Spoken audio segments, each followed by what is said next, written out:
हिसार के सांसद आज रेस्ट हाउस में कर्मचारियों और जो आम कार्यकर्ताओं की समस्याओं को सुनने के लिए पहुंचे। तो सबसे पहले जयप्रकाश जी ये बताएं, आज ये सैकड़ों कर्मचारी आए हैं अपनी तमाम मांगों को लेकर, क्या कहेंगे, क्या क्या इनकी मांगे हैं?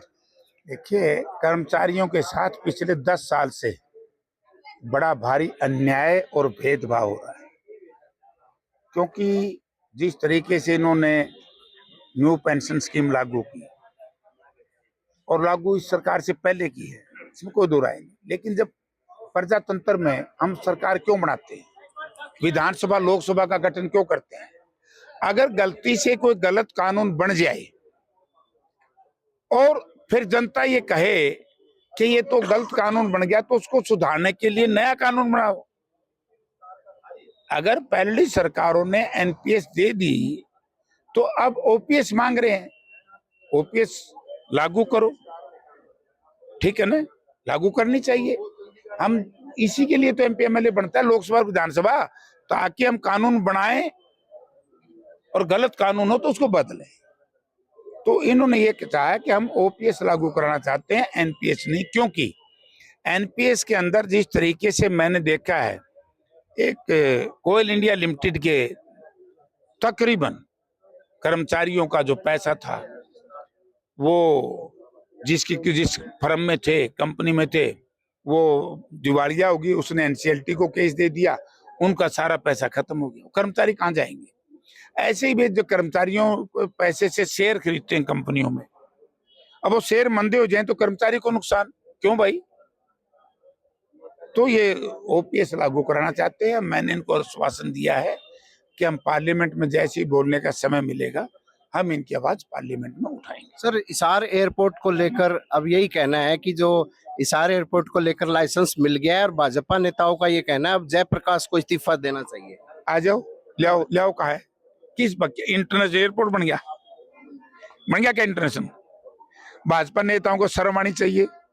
जब मैं आपके चैनल के माध्यम से भाजपा नेताओं को बताना चाहता हूं कि झूठ और ये काट की हंडी बार बार नहीं चलेगी। अब जनता सचेत और जागरूक हो चुकी है। अगर मैंने आज भी मैं अपनी बात पे स्ट्रॉन्ग हूं। कौन भाजपा का नेता, पहले तो नाम बताओ। सुरेंद्र पुनिया। इसकी कोई संवैधानिक औचित्य नहीं है। क्या है ये? सरकार का आदमी का बयान बताओ जरा। सरकार का तो नहीं है। सरकार दो बयान, फिर मैं उसका जवाब दूंगा। तो जब तक सरकार की तरफ से आए, मैं अब भी दोहराता हूं कि अब भी मैं दोहराता हूं कि अगर हिसार में इंटरनेशनल एयरपोर्ट ये बना दे, झूठ बोल रहे हैं, मैं इनका स्वागत करूंगा और मैं मेरी गलती मान लूंगा। अरे अगर हो तो मैं इस्तीफा दे दूंगा। सर, निकाय चुनाव में कांग्रेस को सीटें नहीं मिली, बिल्कुल साफ होगी। कहाँ होगी साहब? तब माली साहब या बीजेपी साहब हो या कौन दिखती? डट तो भी निकाय चुनाव में तो नारनूद भी आंधी होगी। नारनूद आवे ना, कौन बने नारनूद में चेयरमैन?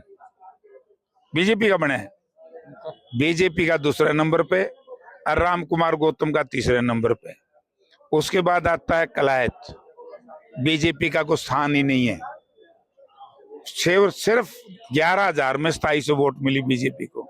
उसके बाद आप आइए पुंडरी में माननीय मुख्यमंत्री जी की रिश्तेदार खड़ी थी। माननीय मुख्यमंत्री जी ने बड़ी ताकत लगाई थी, उसकी तीसरे चौथे नंबर पे कहीं है।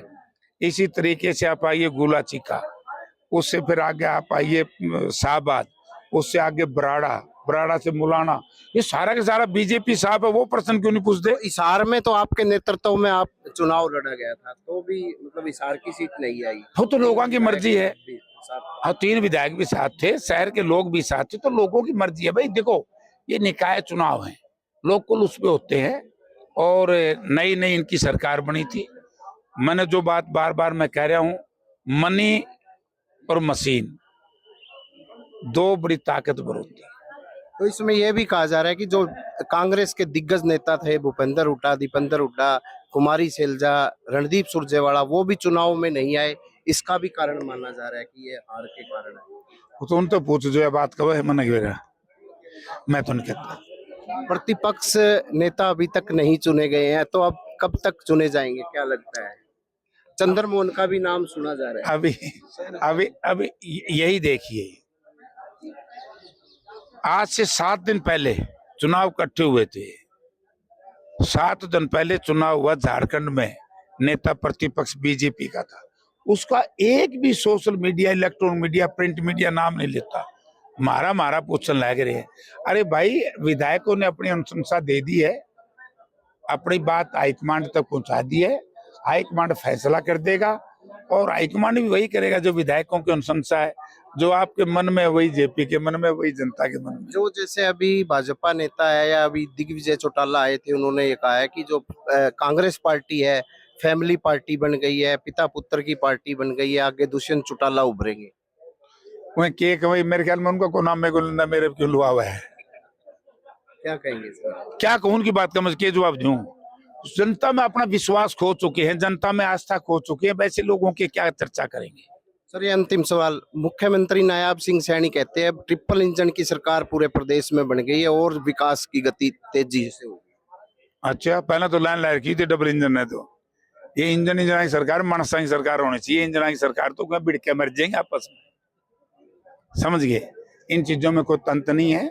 देश का हर वर्ग दुखी और परेशान है। किसान की हालत क्या है?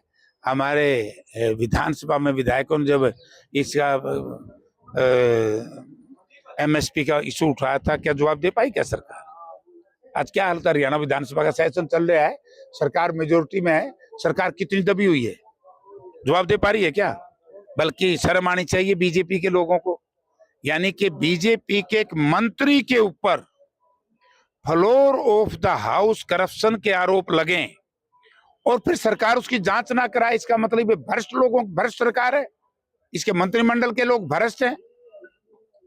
ये देश की आजादी के बाद पहला मौका है कि फ्लोर ऑफ द हाउस किसी मंत्री के ऊपर ये आरोप लगे और उस मंत्री की जांच ना हो और विधायक लगाए उन्हीं की पार्टी का, और एक मंत्री ये कहे एक इंसान को बोले गोबर खावे, तो कौन सी भाषा है? बीजेपी का, वो कहते हैं ना बिल्ली बोरे से बाहर आ गई, बीजेपी का आचरण जनता के सामने आ गया। इनका क्या, जो असेंबली में इस तरह की अभद्र भाषा का इस्तेमाल करें मंत्री विधायक, तो जनता के लिए क्या करेंगे? इससे जनता ने सोच लेना चाहिए। जी, ये थे सांसद जयप्रकाश। इनका यही कहना था कि जो कर्मचारियों की जो मांगे हैं सरकार को पूरी करनी चाहिए। लगातार कर्मचारी अपनी मांगों को लेकर प्रदर्शन भी करते रहे और वहीं किसानों की जो मांगे हैं वो भी आज तक पूरी नहीं की है। प्रवीण कुमार, हिसार।